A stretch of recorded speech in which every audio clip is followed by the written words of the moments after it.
Everyone, I'm Tim Peake and welcome aboard the International Space Station, where we're orbiting Earth 16 times every day. One of the most rewarding activities that some astronauts undertake on orbit is to talk to schools using the space station's ham radio. Now these are events that are planned by ARIS, which is a worldwide group of amateur radio volunteers who are dedicated to introducing young people and students to science, technology, engineering and mathematics.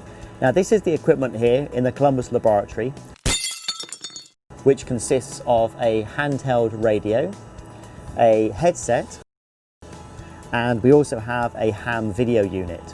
Now as the International Space Station orbits above your location, a radio link is established between the ISS and your school. Now because we're travelling at nearly 18,000 miles per hour, which is an incredible 25 times the speed of sound, we usually get about 9 or 10 minutes of good radio contact before losing the signal.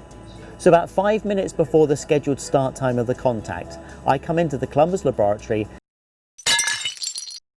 and configure the radio so that I'm on the correct channel, and sometimes I'll set up the ham video too. Just before the predicted time, I'll begin to start calling the school using the standard amateur radio calling techniques.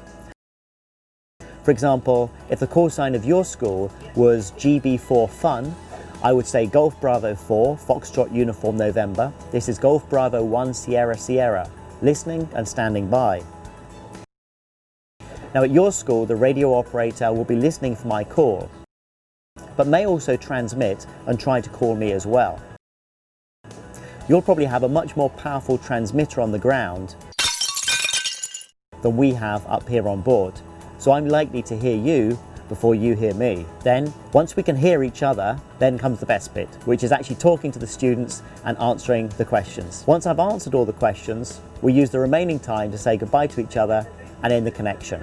I'll then spend a few minutes configuring the radio back into a rebroadcast mode, and then I'll go back to my day job, which is of course doing science on board the International Space Station. ARIS is a brilliant opportunity for astronauts to talk to school pupils. It's really rewarding to hear how excited the students are when they're talking to somebody up here in space. And it's a true privilege to be able to inspire our next generation of scientists and engineers through amateur radio.